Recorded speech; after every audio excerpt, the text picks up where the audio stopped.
Welcome to Global Lens. I'm Lisa, and I will be your host. Many people assume renting in America is roughly the same no matter where you live, but the truth might surprise you. In today's data-driven look, we're exploring how median rent varies state by state across the U.S. based on the latest visual capitalist map. From states where rent tops $2,000 a month to places where it's under $1,000, the differences are huge. Which states have the highest median rents? Which states offer the most affordable rents? Now that you know what we're covering, I'll hand things over to our explainer segment. Watch closely as we break down the map of median rents across America. You know, you can look at a map and think you've got the whole story, right? But today, we're going to peel back the layers. We're going to find the really surprising stories hidden in the numbers. Stories about our wallets, our job opportunities, and even the very ground we live on. So, let's start with a question that, honestly, hits pretty close to home for all of us. Does the state you live in actually lock in your financial destiny? It's a huge question, and the data? Well, it paints a fascinating and, frankly, a pretty shocking picture. Okay, first up, let's look at the direct line between your address and your bank account. We're talking about how geography literally shapes not just what you pay for things, but your actual potential to get ahead. And you know where we have to start, right? The biggest expense for almost everybody, rent. Now, it's probably not going to surprise you that some places are way more expensive than others. But the scale of the difference, that's what's truly mind-boggling. Let's take a look at the states where that rent check is really, really taking a huge bite. Here it is, our first big number, $2,104.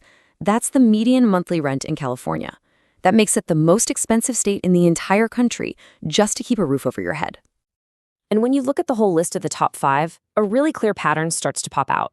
You've got California at number 1, then Hawaii, Massachusetts, Washington, and Colorado.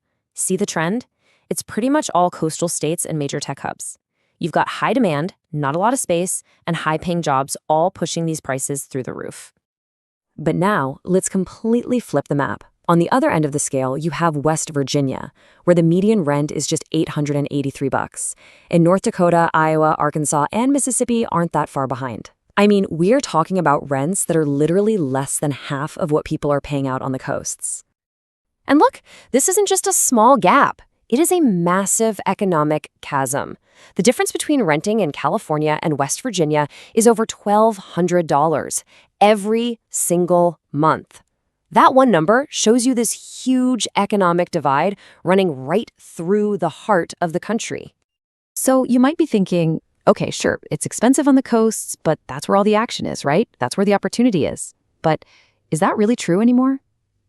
Let's pivot our story from the cost of living to the potential for growth. Where are the real economic engines in America today? And this is the absolute key question, the one that connects these two stories. We just kind of assume that high costs are the price you have to pay to be in a booming economy.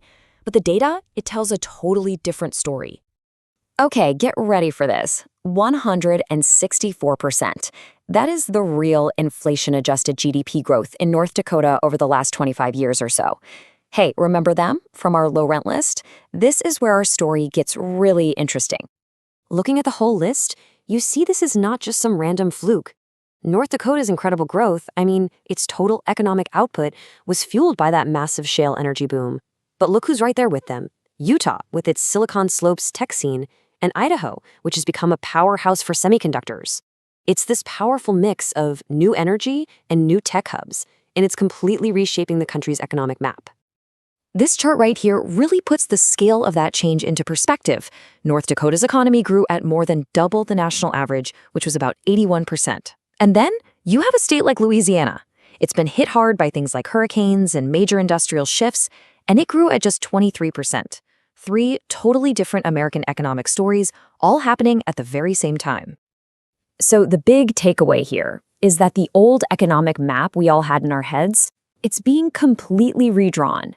The power, the opportunity, it's all diversifying. It's flowing into these energy fields out on the plains and these new tech centers up in the mountains, far away from the traditional coastal powerhouses. Now, this whole idea of shifting landscapes, of costs and opportunities not being where we expect them, it applies to a lot more than just economics. For our final story, we need to shift our whole perspective.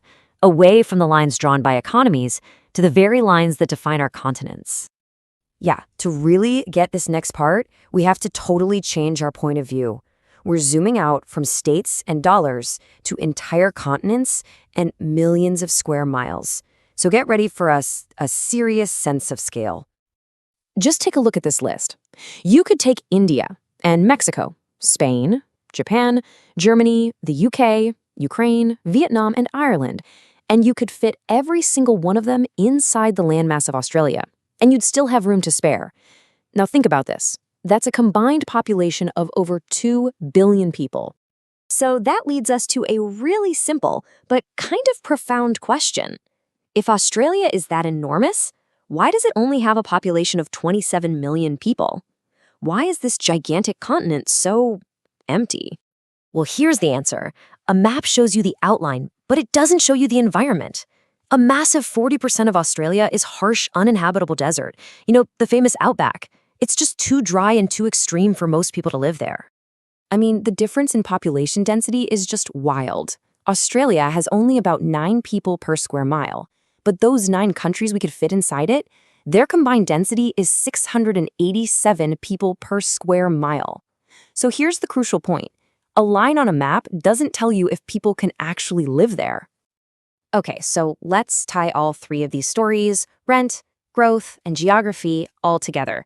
What do these very different maps actually tell us about the hidden forces that are shaping our world right now? The rent map, that showed us the deep financial divides created by just plain geography. The GDP map, it revealed a brand new, shifting landscape of economic opportunity.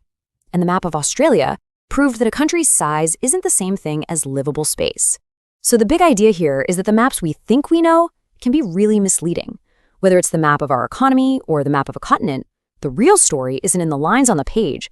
It's in the invisible forces of cost, growth, and habitability that truly shape where and how we live. So, we've seen how these maps chart the powerful forces that are shaping our world right now. It really makes you wonder, what surprising news stories will the maps of the future have to show us?